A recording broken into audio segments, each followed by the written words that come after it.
Motor और 3 phase induction motor को उसकी घूमने की दिशा को परिवर्तित करना है तो कैसा करेंगे? नए स्टूडेंट ध्यान दे दीजिएगा। अभी जो नए स्टूडेंट आए हैं उनके लिए ध्यान दे दीजिए।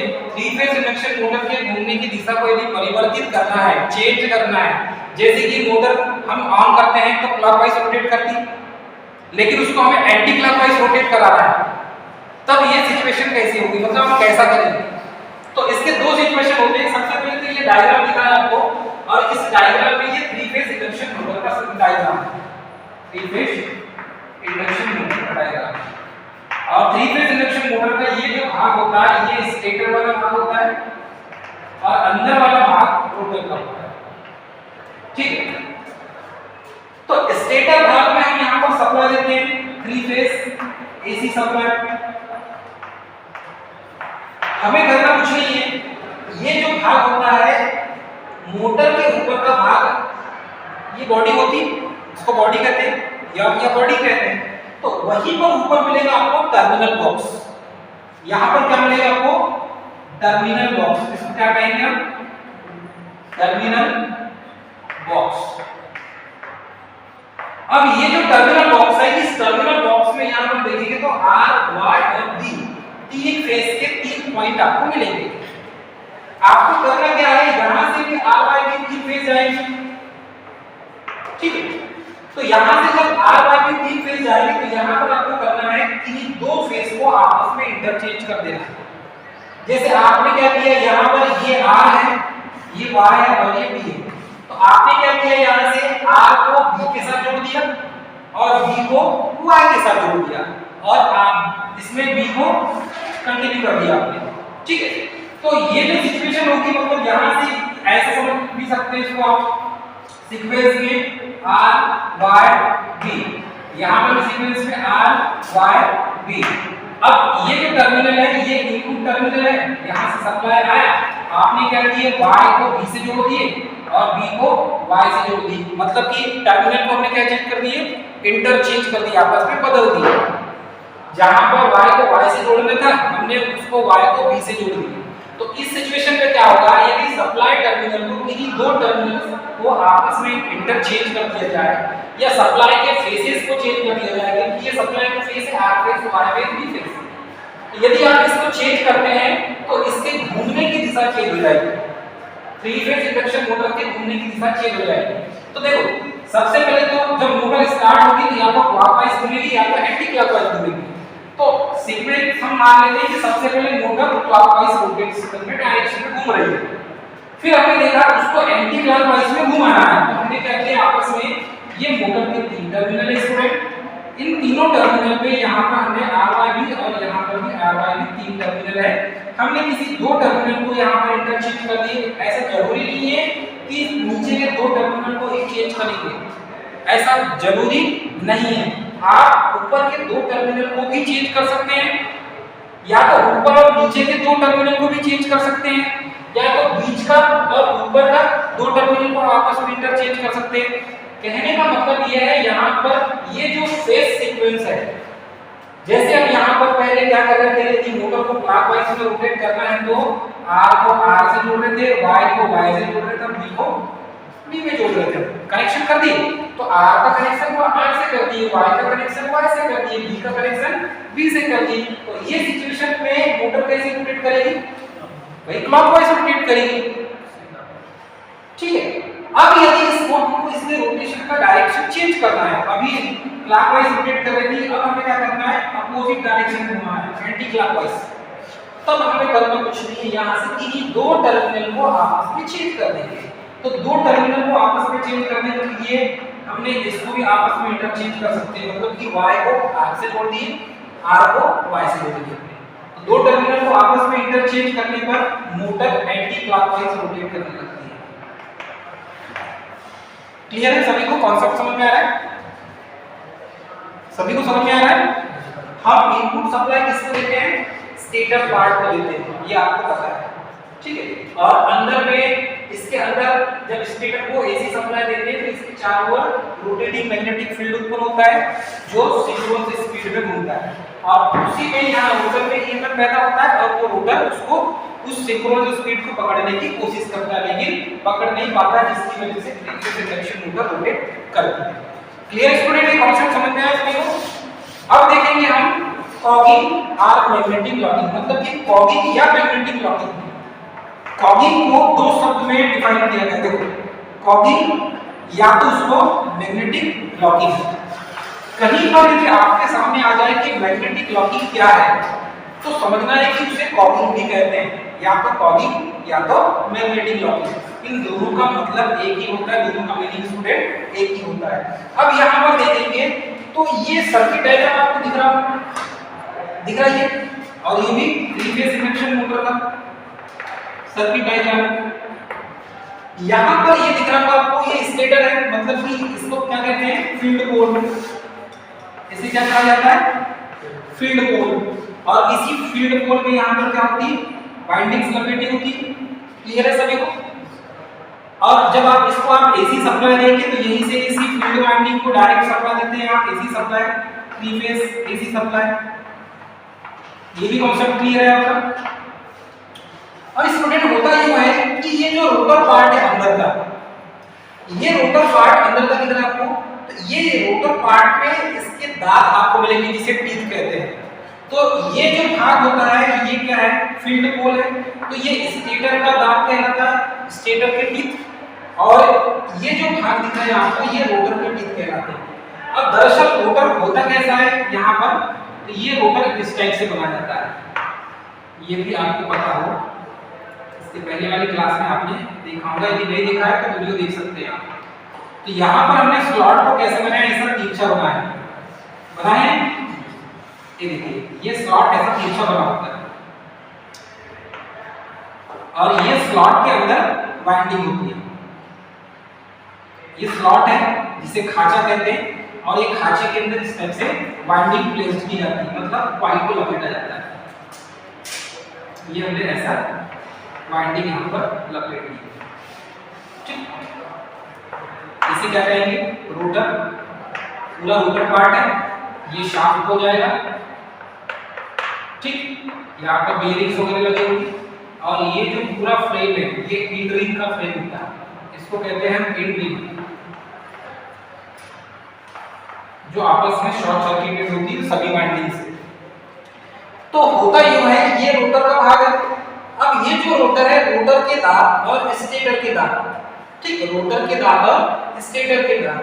तो स्टेटर के दांत ये हो गए और ये रोटर के दांत हो गए। तो होता यूं है स्टूडेंट कि स्टेटर और रोटर के टीथ यदि बराबर हो जाए, मतलब कि यहाँ पर भी आमने सामने, यहाँ पर भी आमने सामने, यहाँ पर भी आमने सामने, मतलब स्टेटर में देखेंगे आप 1 2 3 4 टीथ दिख रहे हैं आपको, और रोटर में भी 1 2 3 4 टीथ, मतलब कि ये दोनों के स्टेटर और रोटर के दांत यदि आमने सामने हो जाए, मतलब कि दोनों आमने सामने होंगे, रोटर के दांत, स्टेटर के दांत, या ये कह सकते हैं कि रोटर और स्टेटर दोनों आमने सामने हो जाए, तो स्टेटर और रोटर के जो टीथ होते हैं, दांत, टीथ यानी क्या होते हैं स्टूडेंट, इसे क्या कहते हैं, दांत। तो रोटर पार्ट और स्टेटर पार्ट, इन दोनों के यदि दांत आपस में इक्वल हो जाए, बराबर हो जाए, जैसे ये रोटर का है, ये भी रोटर का है, ये भी रोटर का है, और ये भी रोटर का दांत है, ये स्टेटर का है, ये स्टेटर का, स्टेटर का, स्टेटर का। यदि ये दोनों आपस में आमने सामने हो जाए, ये दोनों आपस में क्या हो जाए, आमने सामने, दिख रहे हैं आमने सामने। कंडीशन ये होती है कि बराबर हो और आमने सामने हो, एक दूसरे के आमने सामने हो।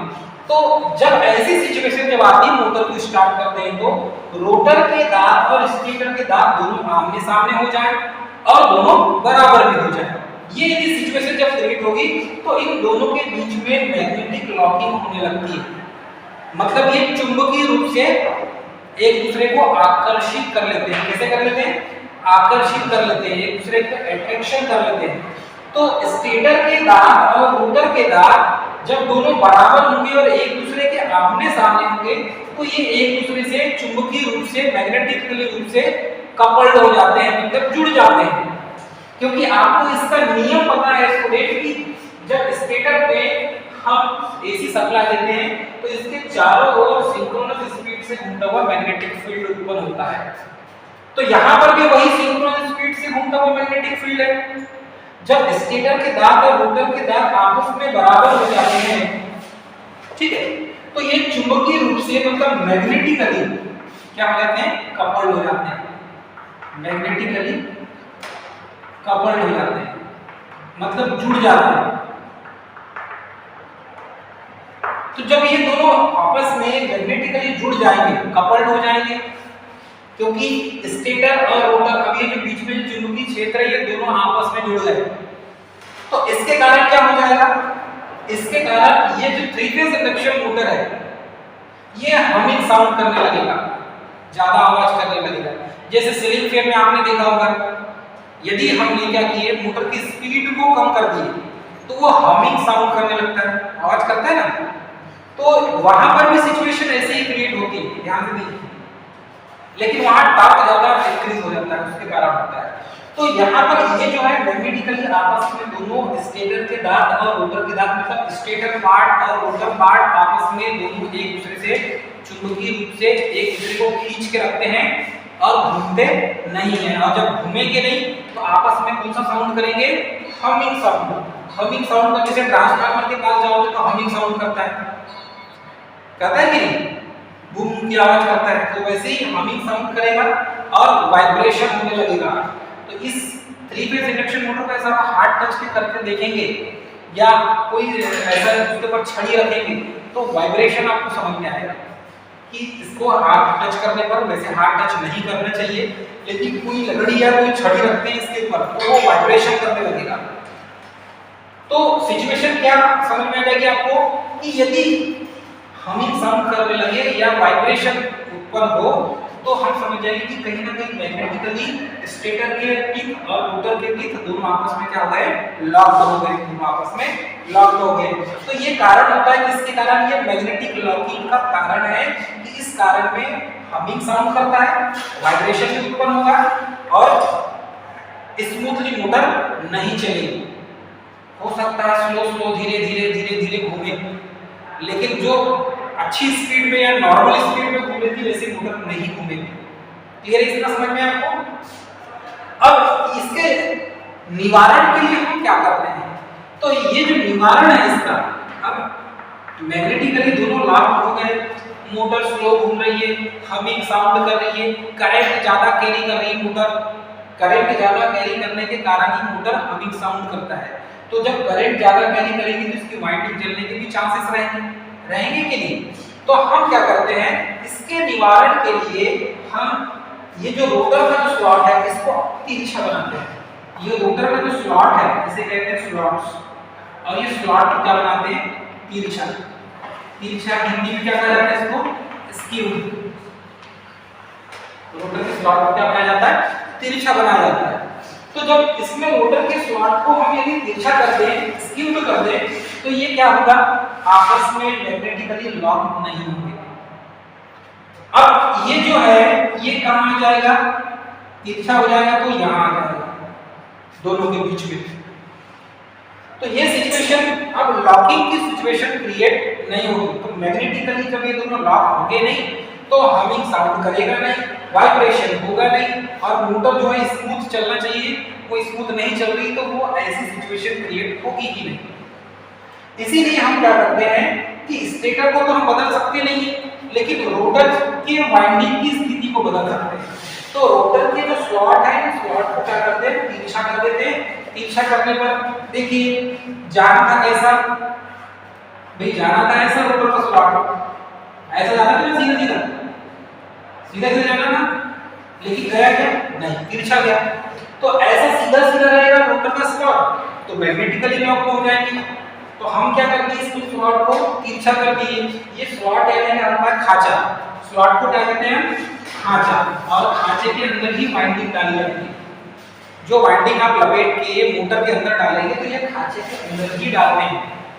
यदि किसी वाइंडिंग की शॉप में जाओगे तो वो कैसी वाइंडिंग करके देखना, ठीक है। तो पीवीसी पेपर लगाते हैं, प्लास्टिक का पेपर, उसके अंदर फिर वाइंडिंग को डालते हैं। तो ये जो स्लॉट्स होते हैं इसको तिरछा बनाया जाता है ताकि मैग्नेटिक लॉकिंग से बचा जा सके, क्योंकि मैग्नेटिक लॉकिंग होगा तो मोटर ओवर करंट लेगी और हीटिंग उत्पन्न होगा, वाइब्रेशन होगा, मोटर चल जाएगी। इसीलिए हम क्या करते हैं, इसके स्लॉट को तिरछा कर देते हैं ताकि मैग्नेटिक लॉकिंग से बचा जा सके। तो इसके निवारण के लिए हम क्या करते हैं, स्लॉट को तिरछा कर देते हैं। दूसरी बात और एक चीज को नोट किया जाता है कि स्लॉट को तिरछा तो करना है, लेकिन नंबर ऑफ टर्न्स मतलब कॉइलों की संख्या, क्योंकि आपको पता होगा स्टूडेंट कि यहाँ पर ये जो स्टेटर है, स्टेटर में भी वाइंडिंग लपेटी जाती और रोटर में भी वाइंडिंग लपेटी जाती। तो मानकर चलिए कि स्टेटर में यदि हमने 12 फेरे लपेट दिए तो रोटर में भी 12 फेरे नहीं लपेटेंगे। समझ में आया आपको? यदि स्टेटर में 12 फेरे हैं तो रोटर में हम 11 कर देंगे या 10 कर देंगे या 13 कर देंगे, लेकिन समान संख्या नहीं रखेंगे। मतलब कि स्टेटर की वाइंडिंग में यदि 12 फेरे में लपेटे हैं तो रोटर में 12 फेरे नहीं लपेटेंगे। दोनों की वाइंडिंग नंबर का जो है संख्या क्या होना चाहिए, अभाज्य होना चाहिए। या तो इसमें स्टेटर में 12 फेरे लपेट लो, या तो रोटर में 13 फेरे लपेट लो, या तो रोटर में 12 कर लो या स्टेटर में 13 कर लो। मतलब अभाज्य संख्या होना चाहिए, कहने का मतलब ये है। तो हम क्या करते हैं, जनरल रोटर में अभाज्य संख्या की वाइंडिंग करते हैं, जैसे कि 1 3 7 9 11 13 ऐसी वाइंडिंग करेंगे। मतलब इतने फेरे, या तो 3 फेरे लपेटेंगे, या तो 7 फेरे, या तो 9 फेरे, या तो 11 फेरे, या तो 13 फेरे। ऐसे अभाज्य संख्या में हम क्या करेंगे, इसमें वाइंडिंग्स को लपेटेंगे। तो ये दो सिचुएशन है इसके निवारण के लिए। कॉगिंग के निवारण के लिए हम क्या करते हैं, या तो स्लॉट को तिरछा बनाएंगे, स्क्यूड मतलब तिरछा होता है, और दूसरा अभाज्य संख्या जो है वाइंडिंग में जो रोटर के अंदर वाइंडिंग करेंगे उसमें अभाज्य संख्या की वाइंडिंग करेंगे। उसमें भाज्य संख्या मतलब जो भाग चले जाए पूरा दो का, उस संख्या का हम वाइंडिंग नहीं करेंगे। अभाज्य संख्या 1 3 9 7 9 11 13 ऐसी अभाज्य संख्या की वाइंडिंग करेंगे। तो ये जो है cogging basically most important chapter होता है इलेक्ट्रिकल मशीन में। तो 3 फेज इंडक्शन मोटर में स्टूडेंट ये मेन इंपॉर्टेंट चैप्टर है। जैसे ये कॉगिंग है वैसे ही क्रॉलिंग भी होता है, और क्रॉलिंग के बारे में भी हम पढ़ेंगे। इसके बाद क्रॉलिंग के बारे में पढ़ेंगे, क्रॉलिंग क्या होता है। जैसे कॉगिंग यानी क्या होता है, मैग्नेटिक लॉकिंग। ऐसे याद रखना है, कॉगिंग यानी क्या होता है, मैग्नेटिक लॉकिंग, मैग्नेटिकली लॉक्ड हो जाना, मैग्नेटिकली लॉक्ड हो जाना। जैसे कि आपके पास कोई एक का सिक्का है और आपके पास मैग्नेट है, उसके पास में मैग्नेट लाओगे तो क्या हो जाएगा, चिपक जाएगा। तो वो दोनों आपस में किस तरीके से लॉक्ड हो गए, मैग्नेटिकली लॉक्ड हो गए ना।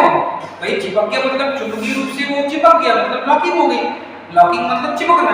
तो ऐसा याद रखना है, कॉगिंग मतलब मैग्नेटिक लॉकिंग, कॉगिंग मतलब मैग्नेटिक लॉकिंग। और मैग्नेटिक लॉकिंग किसके बीच में होता है, स्टेटर और रोटर के बीच में। तो स्टेटर और रोटर जब दोनों आपस में चुंबकीय रूप से लॉक हो जाते हैं तो मोटर घूमती नहीं है, एकदम स्लो चलेगी, वाइब्रेशन करेगा, हमिंग आवाज, और उसके कारण मोटर ओवर करंट लेके मोटर के चलने के चांसेस फिर ज्यादा रहेंगे। तो उसी से बचने के लिए हम क्या करते हैं कि स्लॉट्स को तिरछा बनाते हैं। रोटर के स्लॉट्स को, किसके स्लॉट्स को बनाते हैं, रोटर के स्लॉट्स को बनाते हैं। याद रखिएगा, स्टेटर के स्लॉट्स को तिरछा नहीं बनाया जाता है स्टूडेंट, ये चीज भी आप याद रखेंगे। रोटर के स्लॉट्स को ही तिरछा बनाया जाता है, स्टेटर के स्लॉट को तिरछा नहीं बनाया जाता। और दूसरी अभाज्य संख्या की वाइंडिंग की जाती है रोटर के अंदर। क्लियर स्टूडेंट, इतना समझ में आपको। इसके बाद देखेंगे हम क्रॉलिंग। कॉगिंग के बाद क्या देखेंगे, क्रॉलिंग। हेडिंग डालिए, क्रॉलिंग।